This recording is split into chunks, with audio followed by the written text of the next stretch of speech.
The numbers told the story. They always do. It's one of those idiots who believe in analytics. This is a numbers game with Gill Alexander on VSiN. Good Tuesday morning to you. It is a numbers game right here at VSiN, the Sports Betting Network, VSiN.com, Game Plus, iHeartRadio, YouTube TV, and of course, SiriusXM Channel 158. It's Gill Alexander in San Francisco this week and next week. Kelley Bydlon back at the mothership in Las Vegas. Good morning, sir. Good morning. Holding it down back here, Gill. Holding it down. How's San Francisco treating you so far? It's fantastic. It is gorgeous. You look great. You look great this morning. We don't have a light bar across your face right now. It's just you're looking tan. You're looking full of life once again. We thank you. It was very kind of you. I arranged for the sun to disappear for the first three segments. I know the first three segments yesterday was a bit of a pain with that. You're a powerful man. Quelling the sun here. We'll see if we can get it back here by the end of the show, though. Let's start with, first of all, Drew Dinsick's going to be on the show today. We'll talk NBA trades with him. We'll talk Wimbledon, any picks he has that remain at the All England Club at Wimbledon today, where Serena Williams makes her long-awaited return to the tennis courts against Maya Joint. We'll see how that goes for Serena. I do not have a play on that. Mark Borchard on baseball a little later. Paul Carr on the World Cup. Joe Sheehan on Major League Baseball. We'll talk stage of elimination at Wimbledon as well. So a lot of tennis, a lot of baseball, and of course, a lot of soccer. Real quick, let me get to the tennis plays. I only have two today at Wimbledon. They're both on the ladies' side, and I think they're about to start. So I want to just get them out here. By the way, grass season has been spectacular. Yesterday, not so much. Yesterday was a 2-4, dropped 1.75 units. So try to make up for that today with these. I am on Oksana Selekmedova, Kelley. Oksana Selekmedova. Wow. Yeah, she's Russian. Taking on Sinya Kraus, who I believe is Austrian.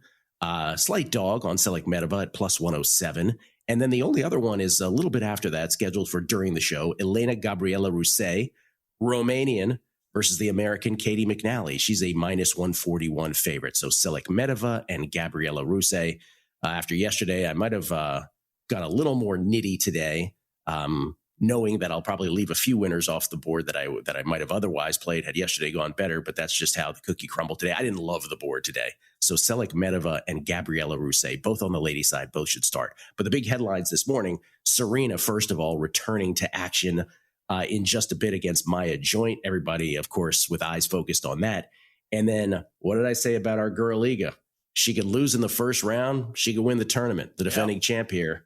Well, Taylor Townsend giving her all that she can handle. They're tied a set apiece, and Taylor Townsend has a break point here at the beginning of the third set. So Taylor Townsend always live, and this was not a good first round opponent for Iga. We'll see if she can muster through or not. Serena, as a non-tennis hardo, does this even move the needle for you at all? Oh, yeah, from an entertainment standpoint, for sure. Yeah, I'm interested in seeing it. I'm going to be rooting for her. Absolutely. We'll see how far she can go. I mean, yes, will it? I love the move the needle questions, Gil, because you could interpret that so many different ways, right? Like, am I going to be taking time out of my life at some That's point what I'm looking for. In a week to sit down and watch a Serena Williams match? I don't know. If we're talking... if she makes the quarterfinals, yes, appointment viewing for me from there on out. I don't think that's happening, though. Do you? So today, no, I don't. So today, and we're going to look at stage of eliminations. Maybe not. I think Serena is being one of the stage of eliminations we'll look at later. But there is, I guess my question would be, let's say we weren't doing a show. Let's say you had a choice today, first match back, grocery shopping, Serena. Would you go grocery shopping? Wow, what else is on the to-do list, right? You got to get some things done, right? It would probably be grocery shopping, Gil. Yeah, okay. I'm not ruining the routine. Yeah, just curious. All right, the big thing yesterday, man. Listen, you and I are not huge soccer guys, but it is hard not to get wrapped up between the Americans looking so great through the group stage, Team USA, and what we've seen throughout the group stage, and yesterday, the first real day in earnest of the round of 32.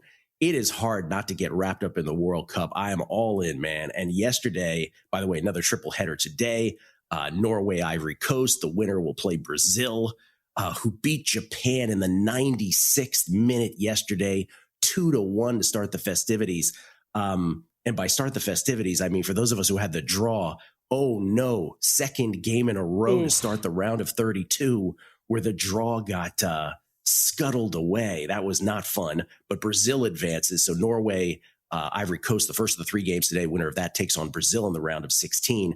Then today it's France against Sweden. The winner of that will play Paraguay, who beat Germany on penalty kicks yesterday. The first of the 2 penalty kick matches yesterday, which was just unbelievable, man, because it got to the PKs.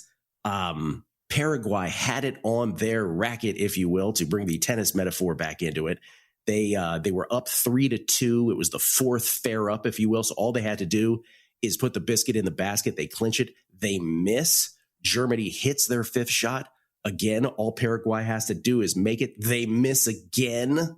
So it goes to a 6th kick, and that is where Germany misses and Paraguay wins.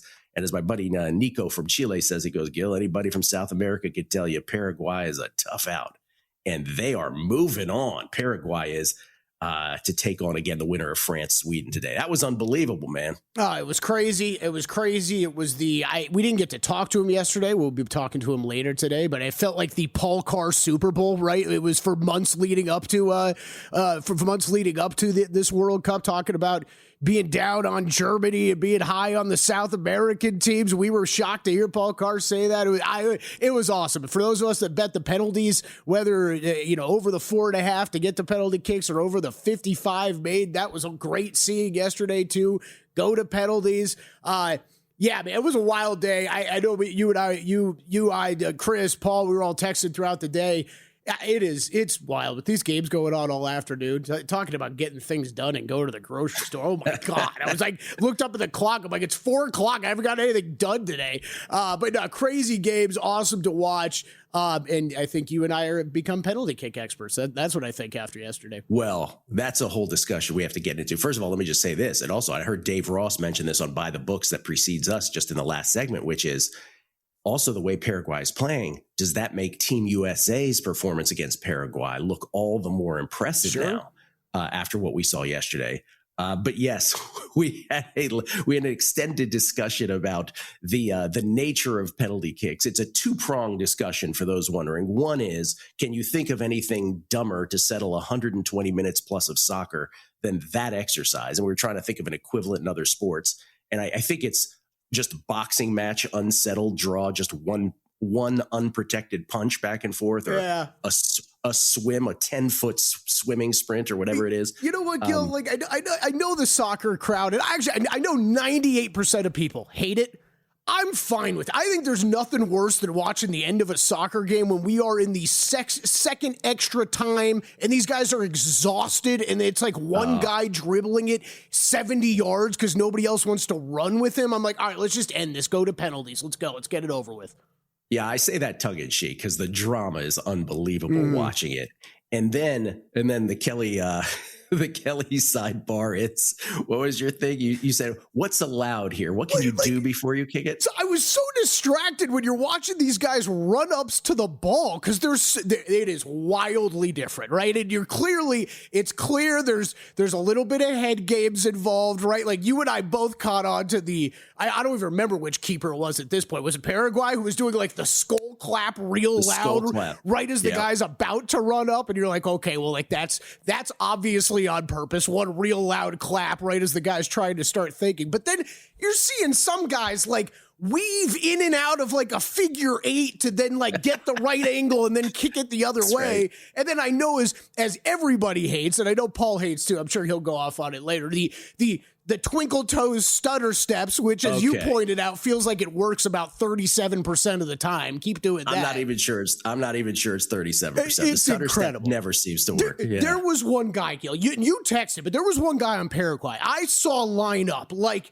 10 yards back and 15 yards over and do this like weird diagonal run and then circle around to get to the ball. It was a process. Of course, the nightcap didn't disappoint last night either. That was, awesome. Just unbelievable. Where Morocco and the Netherlands played each other. This was a stoppage time or a added time goal that actually helped those of us who had a draw. So giveth and taketh away on the added time. By the way, that is now, shout out to Todd Furman for coming up with this. That's the 24th goal of the tournament in added time, the third already of the round of 32. In other words, after the 90th minute. So that one helped those of us who had the draw. It ends up in a draw victory for bettors. That penalty kick back and forth was unbelievable. The Netherlands, if you remember, went up 1-0 after Morocco hit the crossbar on their first kick. Netherlands then missed with a stutter step, hit the post. 1-1 then after Morocco tied it when it looked like the goalkeeper had stopped it, but it trickled underneath his body into the back of the net. So it was 1-1. Then at 2-2, Netherlands wide left, completely out of the goal box. Shaked it. Then Morocco says, watch this, hits the left post. So it's still 2-2 going into the fifth round of it, if you will, the fifth shot at it. That's the one where the Netherlands shot was blocked by the upright goalkeeper with his left hand. He didn't even get to the ground. He just stood and blocked it with his left hand. And then Morocco put the biscuit in the basket to win it. Morocco going to play Canada in the round of 16 on Saturday. Just unbelievable drama at the World Cup. And today, again, Norway, Ivory Coast, winner plays Brazil. France, Sweden, winner plays Paraguay. And then Mexico, Ecuador tonight. The winner will play the winner of the England Democratic Republic of Congo match tomorrow. So what drama. Paul Carr will be here. He'll give us his thoughts on today's slate of games as well. I think the draw fest will continue for me in one way or the other. Just keep on going. It's been a profitable experience. We'll come back. We'll talk about another NBA trade. Ja to the Blazers. Let's go. It's a numbers game at VSiN, the Sports Betting Network.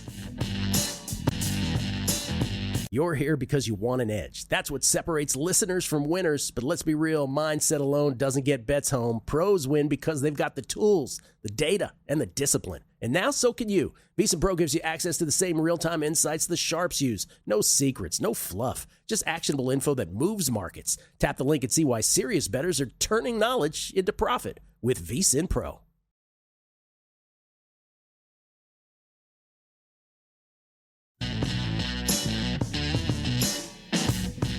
A numbers game on VSiN, the Sports Betting Network. This 4th of July, we are bringing back something we rarely do here at VSiN, a multi-year VSiN Pro subscription. For 1 week only, get 2 full years of VSiN Pro for just $299. That's access through July of 2028 at nearly 70% off the regular monthly price. 70%.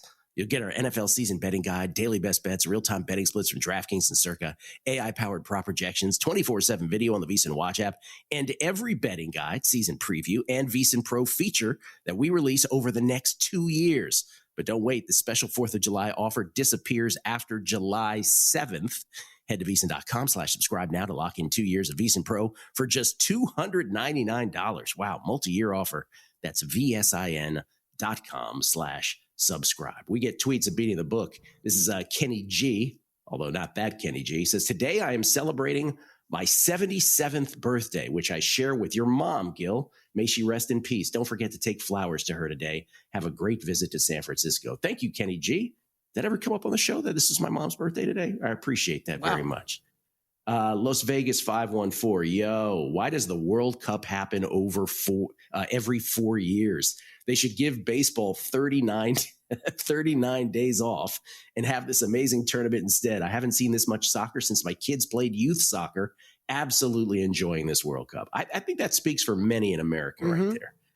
Johnny Ringo, is ending the World Cup knockout match the equivalent of ending an MLB playoff game via home run derby? Yeah, that's pretty much the best equivalent. It's not the funniest equivalent, but it's probably the most accurate. Yeah, that's a good one. That's a good one. Shrek McPhee. Gill was trying to come up with a lot of these yesterday. I'll be honest, while you were texting these over, I'm sitting there thinking to myself, do you know how many hours out of my life I burn a year watching free throw competitions late on a Wednesday night between NBA teams that I have bets on? Yeah, I'm good. I don't need any more of these. Yeah. Shrek McPhee, he sees it coming. He's like, Iga, head case loss in 3, 2, 1. He thinks it's coming. We'll see. On serve in the third. Hoops by Hoots. I'm okay with penalty kicks at the end of a game, but I have more of an issue with how punitive of a punishment that a penalty kick is in game. Oh, I agree with this completely. Yeah. Would be like a free throw in basketball being worth 10 points and shooting it from the block. coming from an every 4-year soccer viewer. Yeah, you know what though? I know you admit to only watching it every 4 years, but we haven't really seen it that bad in this World Cup. But you can watch some league soccer where they call that, a foul inside the penalty box so picayune, right? They're so pedantic about it that it does completely change. Like, I guess our equivalent in American football is the 50-yard pass interference call, right? Yeah. Where you're like, oh, now they get the ball first and goal to 2, like, because you decided to call that. But it's even worse in soccer with that. I agree.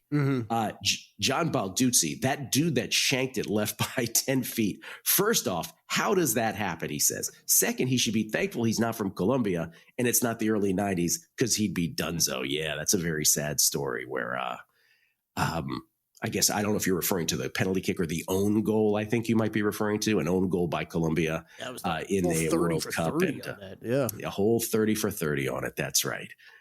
Kelley, the basketball trades keep on keeping on, and the Gil, real quick, though, the shank to the left was bad, but wasn't it a player from Germany that sent it over the top of the crossbar? Yes, you are correct. From Germany too, way worse, right? Like, you're taking a penalty kick for Germany and you said it like the field goal was good. There was a couple bad ones besides the post being hit. Yeah, the Germany one called to mind. We actually brought this up on text yesterday. 1994, when Italy's Roberto Baggio kicked it into the stands as well over the crossbar. And it's just, you think about it, like as Americans, we're like, if it happened to our guys, we would barely remember it. But for these countries, man, or Roberto Baggio, like the rest of his days, he has to live with that in a country that every time they pass him on the street, right? They're like, I mean, that's one where it's like, what's that equivalent, right? That's like Ray Allen airballing a free throw, right? I understand they're big pressure moments, but like to not even get it on target's incredible. Yeah, I don't know why I went with Ray Allen, but I was going to say when you brought up free throws, though, I was like, well, that's random. When you brought up free throws, I did think of it like Nick Anderson of the Orlando Magic, right? Like, what's he most known for? The poor guy played great in college at Illinois, had a pretty good NBA career, but he's only known for missing free throws. Like, I think 4 of them in that finals game against the Rockets. Yeah, so there's that. Speaking of basketball, though, so Ja Morant goes to the Blazers. What did you think about this trade? Oh boy, I love it. First of all, I didn't get enough time to say it yesterday. I know you know this. I know a lot of the audience is going to hate it when I say this. This is one of my favorite times of the year. The NBA offseason drama is the best reality TV show that we have out there. It is fantastic. I mean, Ja Morant, LaMelo Ball, these guys on the move, all the Twitter jokes that come with it. It's comedy gold. Great stuff. As far as the trade, it's hard.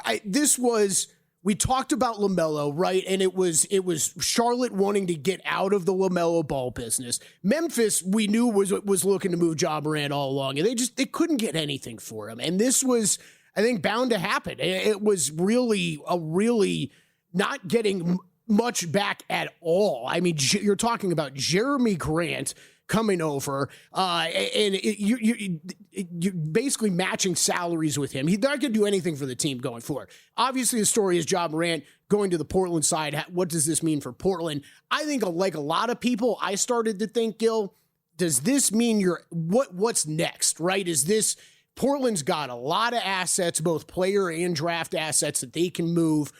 With all the Jaylen Brown news going on, was this a setup move to go move other pieces to go get Jaylen Brown, which I don't think that's completely dead yet, except I just don't believe Jaylen Brown's leaving Boston. I don't think that's happening. I think Boston has taken this from Giannis and just started asking for everything from anybody else it's called, and that's why it stayed in the news. I don't really think anything ends up happening there.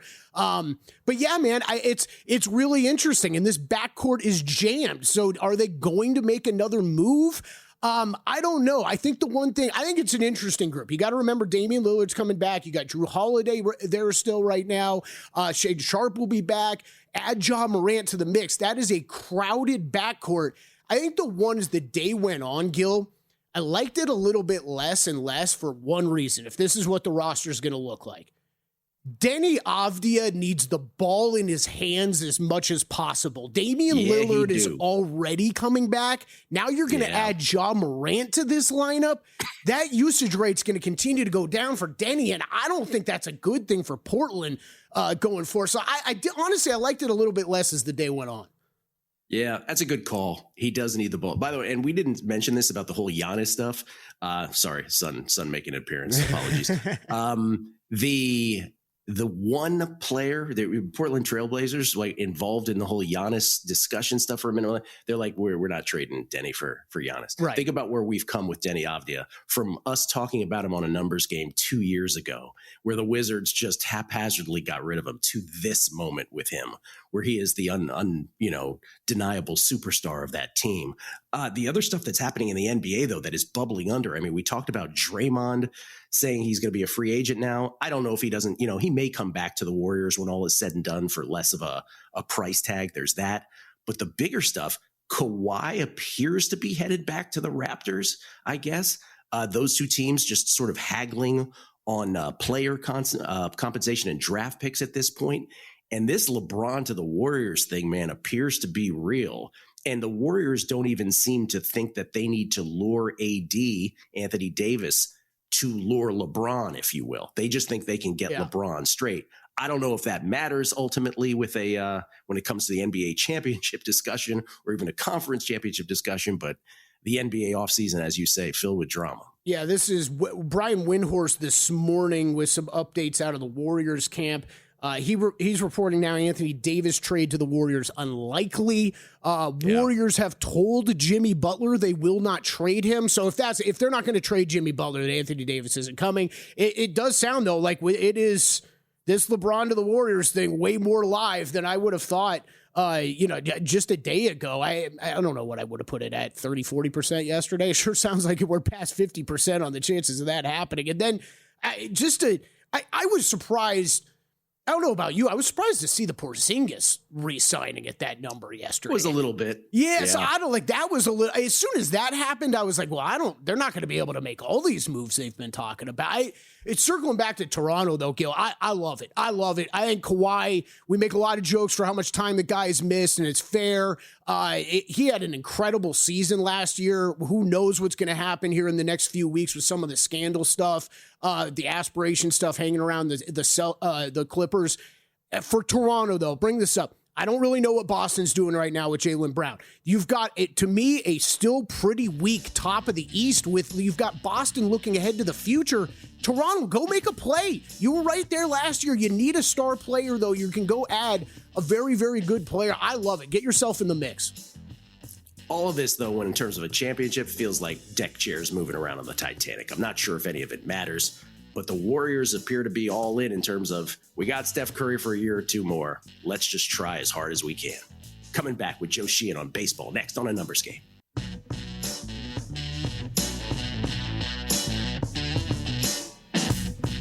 A Numbers Game on VSiN, the sports betting network. Circus football contests are open, of course. You don't have to live in Las Vegas to play after your required in-person registration. Winner's Circle Proxy handles your weekly submissions so you can make your picks from anywhere in the country. Winner's Circle Proxy, VSiN's preferred proxy service. One trip to Vegas, play all season long from anywhere. Schedule your appointment now at winnerscircleproxy.com. And July is tomorrow. That means football season is right around the corner. It will happen before we know it. By the way, follow up, Kelley, on the LeBron to the Warriors stuff. Of course, we bring all this stuff up, not to be all sports talk radio, but because you can actually bet on these things now. Kelley has the LeBron James next team market up, stays with the Lakers or retires, is, and I'll put it in our betting odds parlance, plus 128. Yes, that is the short shot. Stays with Los Angeles or retires, plus 128. The Warriors are plus 139, right behind that. And then far out from there, actually, it's Cleveland then, going back to Cleveland, reunion with the Cavs at plus 684, reunion with the Heat at plus 1462, and then it's everybody else. So case you want to bet into that. Yeah, Kelley. the one I was telling you, off air, just the be careful with the wording, right, on Kelley. And I will say Brian Windhorst keeps reiterating about the kind of first thing we got to hear from LeBron is that he definitely wants to play next season before we really see where he's going to play. We haven't clearly heard that from him yet. So that retire part of that bet is definitely a possibility as well. And then I'll follow right up and seeing on Kelley right now, Kawhi Leonard, 86% chance to play for the Raptors for his next team. So we're at that point. Okay. There you go. It is over. It is over, as Howard Cosell once said. And of course, he was talking about monthly wins in the month of June in 2026. The Miami Marlins are your winner. They clinched it yesterday. I wouldn't be surprised if they're resting all their starters today on this news. A lot of champagne last night. Yep. A lot of champagne. 19-6. Heading into their final game of the month. The Miami Marlins, 19-6. By the way, you see our Cubs? Our Cubs are in fifth in the end, and they never had any chance of winning this. 4 wins back at 15-10. Oh, what could have been those first 15 games against a patsy schedule. The Giants, the Athletics, and the Rockies, they could not take advantage. They went 7-8 in those first 15 games, and that spelled their doom because the Marlins refused to lose. 19-6. Our next guest had the Marlins, but had them in May. That, I'm told, does not count. Nobody at William Hill Caesars or at Circa had a ticket on the Marlins. 0. The null set. The book scooped every penny. Joe Sheehan is that man I'm talking about who had the Marlins 1 month too soon. Joins us now courtesy of the Progressive Guest Line. You can follow him on Twitter at Joe_Sheehan. He's the author of the Joe Sheehan newsletter. Joe, a month too early, man. I'm sorry. A good friend of mine's not a big poker player, but he plays a lot of poker. And he always talks about flop lag. Like you've got 6, 7 of spades and the flop comes Jack, King, Queen, diamonds. And then the next hand, you'll have King, Queen of spades, and it'll come 6, 7, 8 diamonds. That's me with this fly. I got flop lag on the monthly bets. Yeah. You want no part of July, or you just didn't have any time to actually look at it yet? It's more that I hadn't had a chance to look at it. The end of the month really snuck up on me, guys. June, it's only 30 days. It sneaks up on you at the end. But I will say that the one thing, not having looked at schedules, I think the one thing that I'm coming to is you want to look at teams that have underachieved their performance to date. The Marlins have actually one of the biggest gaps between their actual record and their third order record is published at claydavenport.com. And it really does seem to me that that's ending up a key number. These teams that are underachieving up to a certain point, getting on them for the following month. So maybe you look at the Tigers, who have actually the best third order record in the American League Central so far. Well, I took the Red Sox along those lines, got them at 80-1 for the month of July. I see that Circa, I don't know if I got the openers at Circa, but Circa posted theirs yesterday. And by the time I got to look at it, they were 25-1 at Circa. So 80-1, a good. Yeah. CLV, I can't tell you how many times it's resulted in nothing whatsoever, Joe, but at least got a good number on it. Before we get into your picks for the day, I just wanted just a minute from you on, because it's kind of the midway point. Give me the 3 biggest headlines in baseball first half of the season as you see it. The lack of great teams, or arguably the lack of good teams. The National League has such a dominant performance over the American League that the American League doesn't have 6 500 teams right now. You've got a situation where if the season ended, a sub 500 team might make the playoffs. A 500 team might win the National League West, the American League West. So that imbalance between the leagues and really just the lack of greatness is part of it. I think the ABS is one of the biggest stories. Something we talked about a lot because it was new when the season first started, and now it's just become part of the framework. It's what we do. It's like originally when replay came into play, we got used to it. What I will say though is it's become very much a tool to prevent runs, and I don't know that we all saw that coming at the start of the year. Most of the challenges now are upright catchers. Teams have learned that catchers are better than hitters and pitchers at it, and they've learned that they want to prevent runs more than they want to have hitters using up their challenges. And then, the injuries.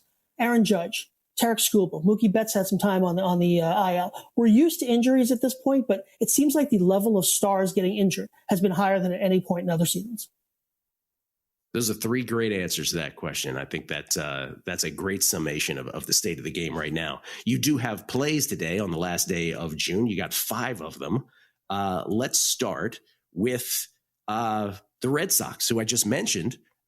They're on a 5-game. Well, they swept the Yankees. They win last night again. They close out the month against the Nationals. Does this magic carpet ride continue?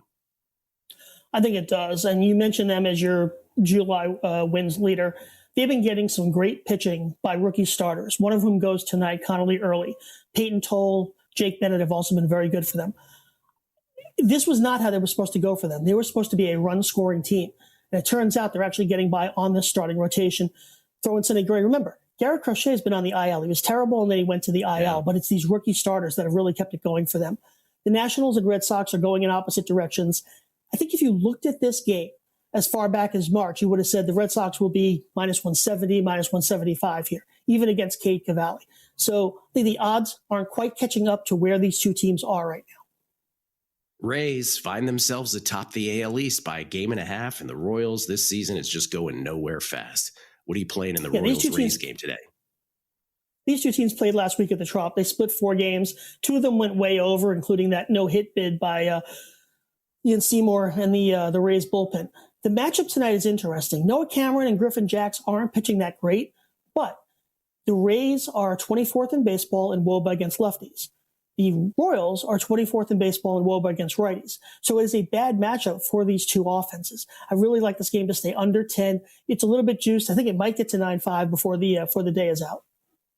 Speaking of going nowhere fast, the Giants and the Diamondbacks both. You know, it's funny, we talk about third order record. The Giants have underperformed their third order record by a lot, one of the highest numbers in baseball.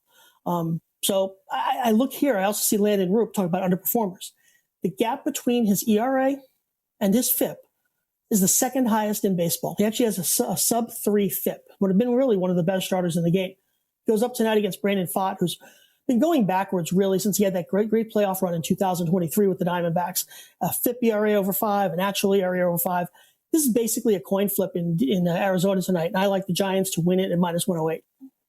Yeah, the sequencing has been terrible for the Giants, but that's how the cookie crumbles again with baseball. Dodgers and Athletics at Sutter Health Park in Sacramento. Dodgers were a really affordable price last night. They got it done against the Athletics. This total is set at 11. Yeah, and I know that sounds like a really big number. It is a really big number. But you look at Sutter Health Park this year, 36 games, 19 of them have been at that number or above. The average number of runs scored at Sutter Health Park this year is 11.3. So I like the over here. I think that it's even money right now where I was able to get it at FanDuel. We'll see if it goes up from there. Justin Robleski, we're talking a lot about the gap between performance and underlying skill. He's one of the biggest pitchers when it comes to the gap between their ERA and FIP in the other direction. And on the other side, you got Jeffrey Springs, who's been getting knocked around this year. So I think this one comfortably goes over 11. All right. And how about a prop of the day, Joe? Yeah, I've been playing a lot with total basis props of late. And tonight you've got Christian Yelich going up against Rhett Lauder in Milwaukee. Yelich bats leadoff, definitely 4 plate appearances, usually 5. Rhett Lauder really gives it up to righties. 440 slugging allowed, 525 expected slugging allowed. So Yelich, whose power is down this year, should have a good opportunity to get 2 singles, a double, a lot of ways he can get to this. It's plus money at 127 for over 1.5 total bases. All right, Joe, since it is the midway point of the season or thereabouts, just before the All-Star break, I will ask you this, as your non-betting friends will ask you. Hey, who do you think is going to be in the World Series this year? I ask that of you. You know, I'm very stubborn. Until I have a reason to punt my preseason prediction, I stick with it as long as it's mathematically possible. Preseason, I had Dodgers over Rangers, and I'm sticking with Dodgers over Rangers. I like it. I have the Rangers season win total over. Let's get there, Rangers. Anytime you're ready to sort of soar, I appreciate that. But the Rangers are trending in the right direction. Joe, appreciate it very much. And good luck with all the bets today. We will be following. Thanks, guys. Joe Sheehan, everybody, at Joe_Sheehan, again, on Twitter, the author of the Joe Sheehan newsletter. Best place to get that is at joesheehan.com, or check out his Twitter for links there as well. Joe Pita, one of our beloved baseball guests, his North Star of baseball writing is Joe Sheehan, so that's all you need to know about that. Always love checking in with Joe. Stage of elimination at Wimbledon. Let's do those props next for multiple players on a numbers game.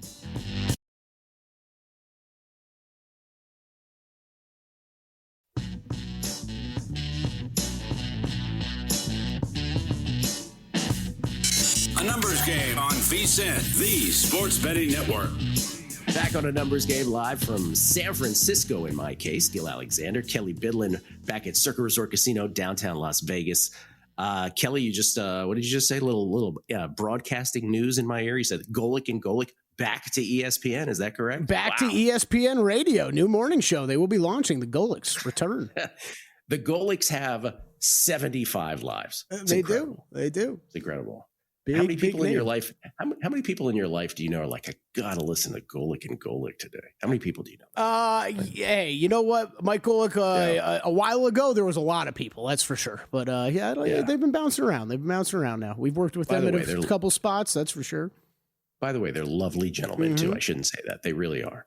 We get tweets at Beating the Book. Now I regret even saying that. We get tweets at Beating the Book. This is from Rules for Society. Yesterday, in between the awesomeness of the cup, I hopped on Netflix to look for Breakpoint. While searching, I scrolled over the Jailblazers and then got the Jaw news. So he's referring to a tennis docuseries called Breakpoint, which I didn't love. It was good. It was the equivalent of the golf one that they had on Netflix. What was that one called? Yeah. Full Swing, right? Full Swing. I'm kind of the same way, Gil. Yeah. The Jailblazers doc on the Blazers I actually never saw. Nemo, Ryan's voice. Interesting. Kelley brought up a free throw contest at the end of a game. How about a free running dunk versus a rim protector? Might be onto something here. That would be something. That was that not an American Gladiators event or something? Wasn't it that you didn't like jump on the trampoline, or that was the trampoline ball, whatever they called that? Now there's a slam ball. Thank you, Chris. Now there's a documentary, the American Gladiators documentary. Oh my. Gil, I was obsessed with that show. Are you kidding me? That was like early 90s. I was like 6, 7 years old. I'm living in LA. That show was like in its heyday, man. I watched so much American Gladiators. I can't even tell you. You probably never watched it. I could name. You know how many I could name? I could probably name 14 of them. Really? Because they all played through horrific injuries. They did. They all have like the same amazing. Name. It's like they make fun of that dodgeball, right? It's like laser, blazer. Like it's all like the same names.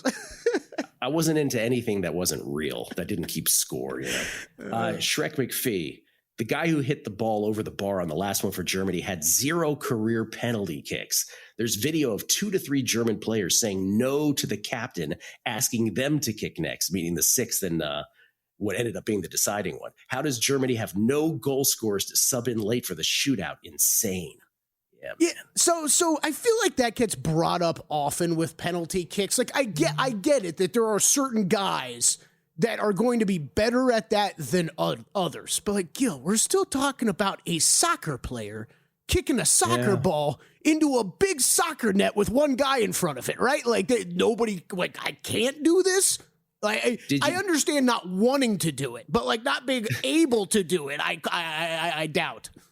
Did you catch the commentary in studio? Another awkward Fox moment, which is just phenomenal television. I go back and forth between thinking it's phenomenal, Gil, and oh god, this is cringe. Like, let me turn this off.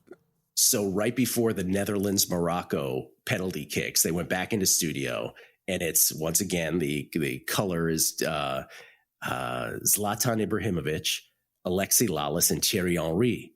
And so they're talking about the upcoming PKs. And Alexi Lalas is saying, it is a skill. It is not luck. It is a skill. You know how Alexi talks. Mm-hmm. And Zlatan just cannot resist. His ego does not allow him to let Alexi Lalas, a far worse soccer player than he, speak on things. And he goes, Alexei, have you ever done penalty kicks before?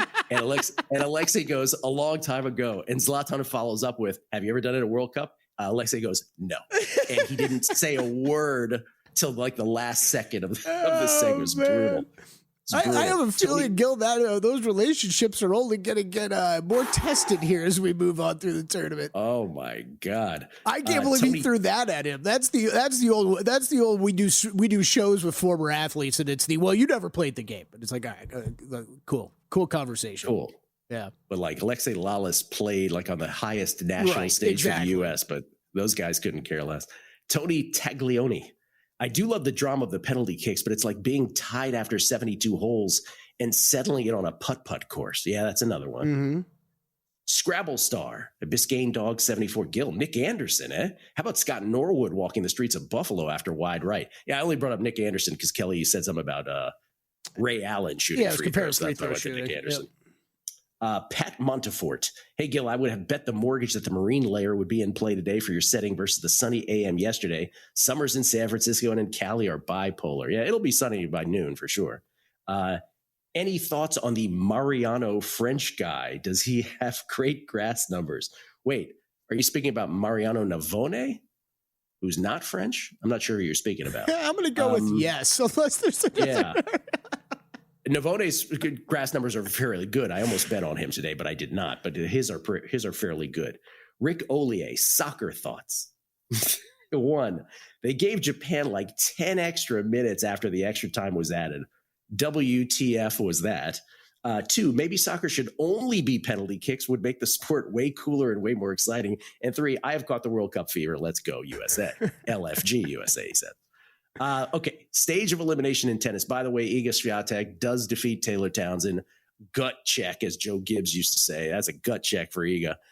She gets by a very tough first-round opponent. So Danny Higgins did a great job with the stage of elimination props. And so these numbers are from yesterday, so they don't account for Iga having just won this match. But these were the numbers yesterday, and I just want to sort of comment on these. So this is her stage of elimination. What round would she, if she is knocked out?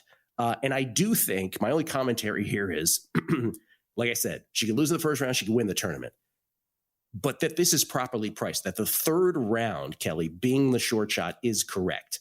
Don't bet the second round. I think she gets through that, no problem.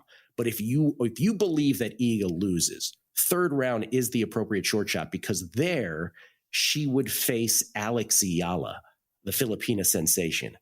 And Alex Ayala would be Serena Williams' second round opponent.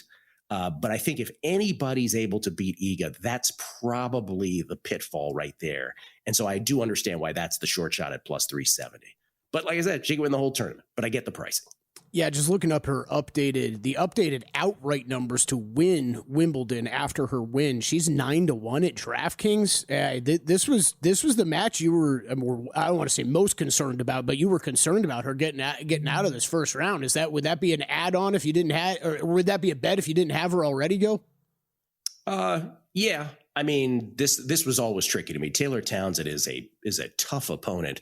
But Iga almost never loses in the first round. Like, that's the one thing about her career. She usually crushes first round opponents, but I knew this was trouble. But she does get through. So yes, does it make me feel that much better? It does. But I'm looking at that third round with Ayala. That's the next one where I'm like, oh no, here we go. So that's Iga. How about Serena? Well, I set her pre-match or pre-tournament total matches number at 1.5. That's a number I created, meaning I think she beats Maya Joint today, but then I think she loses to Ayala in the second round. And so, yes, to me, there is a bet here. I think you bet second round plus 450 on Serena Williams. That's actually a pretty generous number to me. Yeah, so plus she's 450. At DraftKings right now, Maya Joint minus 129, Serena plus 102 in this match today. But yeah, if you lean that way to plus 450, I mean, she's going to be, what would you guess her price is against Ayala? $2 dog? Oh, at least. Okay. Yeah, $2 dog. She's a dog against Joint today, I should point out. Right, like the plus betting 102. market thinks Joint beats her. Yeah. That match, by the way, coming up just before 1 p.m. Eastern. The second to last of all the women's matches today. But yeah, to me, second round plus 450 is a great bet. That's a better bet than like betting a soccer draw that we've been hitting left and right. So that's a hell of a bet. The next one here, just to get through a couple more, because these are fairly interesting because you can get really good numbers on these.